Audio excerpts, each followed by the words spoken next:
Federal student loan payments resumed last month after a 3-year-long forbearance, but there's still more than $1.6 trillion in student debt nationwide. According to the National Center for Education Statistics, Black Americans with bachelor's degrees have on average $52,000 in student loan debt and face steep economic disadvantages. However, one nonprofit debt relief advocacy group changed that outlook for nearly 3,000 former Morehouse College students. In late October, Debt Collective and Rolling Jubilee Fund collaborated with Morehouse to wipe out nearly $10 million in student loan debt through the fall 2022 term.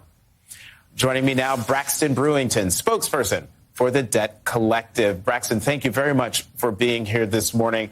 How did this all come to fruition?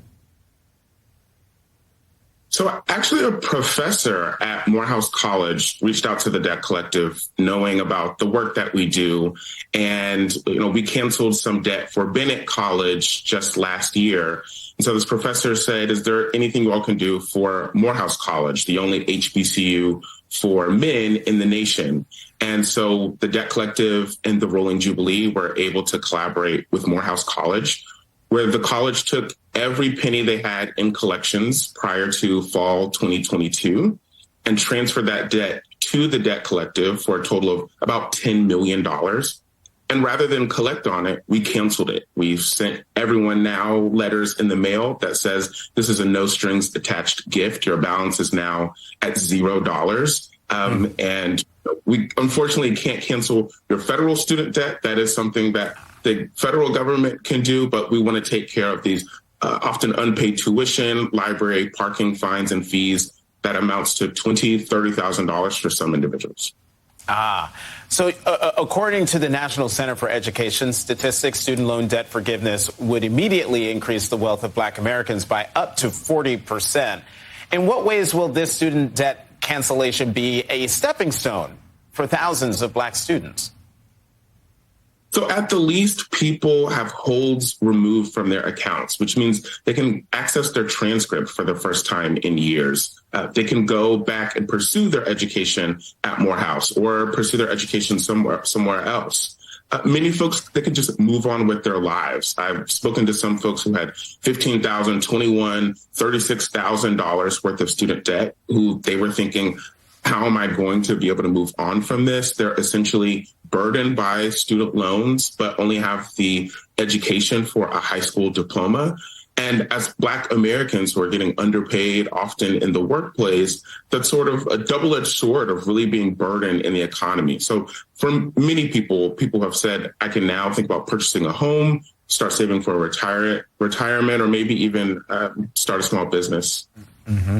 The Department of Education announced new plans to forgive billions of dollars in student loans if students can prove hardship.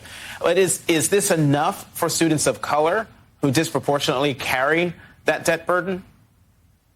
At first glance, it sounds like it's not going to be. The definition of hardship should be as expansive as possible. The reason people took on debt to go to college is because they often lack generational wealth and weren't able to afford to pay for it up front.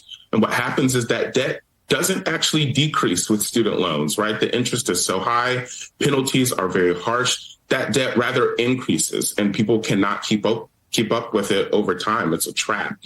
And so, picking and choosing which borrowers are worthy or unworthy, or who has, been burdened with a hardship versus not so much a hardship, I think we're starting to get into a dangerous game, which is why the education department should really look into something as expansive as possible, full student debt relief, and making sure that it's automatic. So just like this announcement from the Debt Collective, people can get relief to their accounts instantly.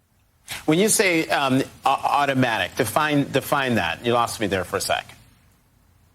Yeah, so in the previous proposal that the Biden administration announced last year, there was an application, right? People had to apply for student debt relief. They had to then get approved.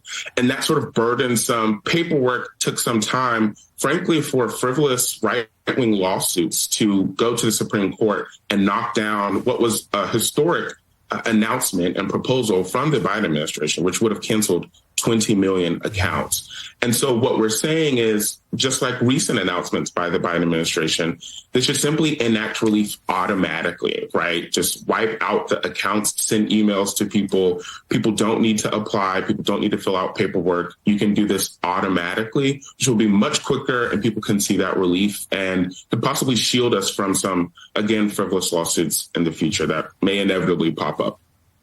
Braxton Brewington, spokesperson for the Debt Collective, thank you very much for coming to the Sunday Show. Thanks for having me. And coming up next in this 2-hour edition of the Sunday Show, Secretary of State Antony Blinken visited the West Bank today, where he met with Palestinian Authority President